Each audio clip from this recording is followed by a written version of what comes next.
My dear friends, Judaism and Shabbat teach that the only appropriate attitude in the face of existence is one word: reverence, wonder. Reverence for the world of creation and the creation of the world. Reverence for friends and family. Reverence for everyone and everything in this world. And summer is a great time to appreciate that, hot as it's been until this weekend's cool front.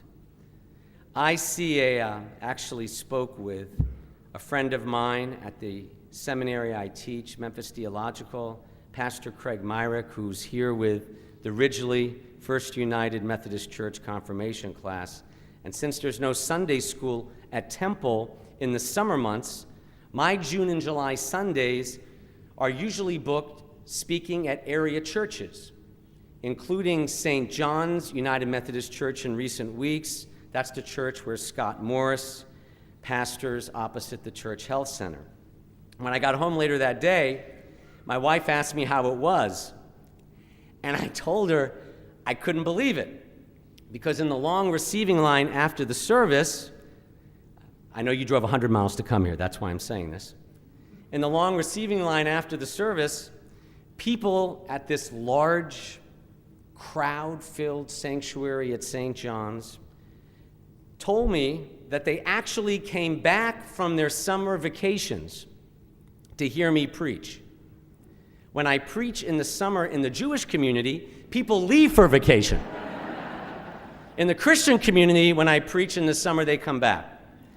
But as everyone who was away this summer returns, some of our children have started school, others will in a few days, and the confirmation class I teach will resume in a few weeks. And this evening, I want to share with you briefly something that I published over the summer. It's a chapter in this book called Text Messages, a Torah commentary for teens. This will be the book for confirmation. They don't have to read my chapter. The editor invited rabbis from around the world of all denominations to write a commentary on each of the 54 Torah portions in the 5 books of Moses. I was asked to write about this week's Torah portion, Deuteronomy 7:11, chapter 7 through chapter 11, known as Ekev. In other words, I worked really hard on this sermon because I had to knock it down to 2 pages. It says in Deuteronomy 10:12, "And now, O Israel, what does the eternal your God demand of you? Only this, to revere the eternal your God, to love him, and to serve the eternal your God with all your heart and with all your soul." When someone asks, "How are you doing?" what's your response? This Torah portion suggests an 8-letter response. G-R-A-T-E-F-U-L. Ekev, this portion, focuses on the attitude of gratitude, so much so that we're told we have to thank God not only when we're hungry and about to eat, but also when we're satisfied and full. A 16-year-old girl once offered a good summary of Judaism. She said, "Do the right thing and give thanks for everything." And the author of this Torah portion would have agreed. But let's face it, knowing the right thing to do is not always easy. And in one of this Torah portion's most wholesome and honest insights, the Torah acknowledges this: every Jew is commanded to love God and to serve the eternal your God with all your heart and soul, and elsewhere it says might. What's the problem?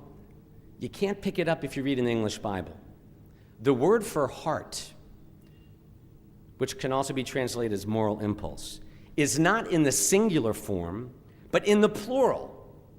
If the commandment is addressed to each Jew as a single person, why does the word heart appear in the plural, hearts, rather than the singular?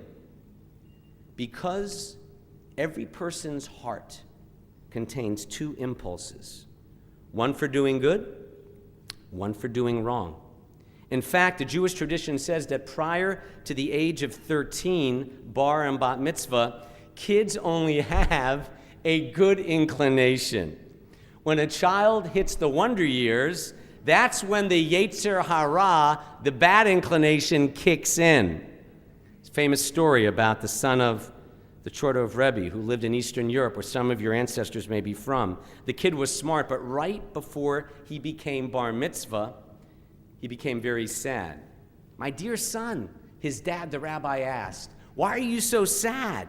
Now that you're 13, an important guest is coming into your heart, coming into your life. The evil inclination, the Yetzer Hara." "Ah, yes, Papa. But before I became a bar mitzvah, I only had the Yetzer HaTov, the good inclination. Without the Yetzer Hara, I didn't even know that there was evil. But now that I'm old enough to be bar mitzvah, I know that both are there." And the rabbi explained, very often we're tempted to do wrong. That's the evil impulse. Now that you're 13, you can cultivate the willpower to overcome the evil impulse so that the good impulse will prevail. That's why the Torah says in Deuteronomy 10, love God with both impulses. Because our impulses are not evil by definition, it depends on how we use them. Over 1,000 years before that story, and before the Olympics, the rabbis spoke of a horseman who was trying to figure out how to deal with these wild horses. He had 3 alternatives. He could let them loose, allowing them to cause unlimited havoc and destruction. He could lock them up in the stable and constantly worry that they might escape. Or he could train them and harness them, which would help him and facilitate his labor. In closing, that's the way it is with our instincts, isn't it? We can let them loose, which is the height of irresponsibility and recklessness. We can lock them up. We call that repression, and let ourselves become repressed. Or, alternative 3, we can channel our impulses into meaningful and constructive activities and deeds. And the Midrash concludes with the observation that anyone who seeks a life of purpose and fulfillment, and who doesn't here, will find the training and channeling of human impulses the most promising alternative of the 3. So, as you go forward, this summer ending, and in your life journey, learn to put both impulses, good and evil, to work for you. You really have no choice. You're stuck with them anyway. Amen.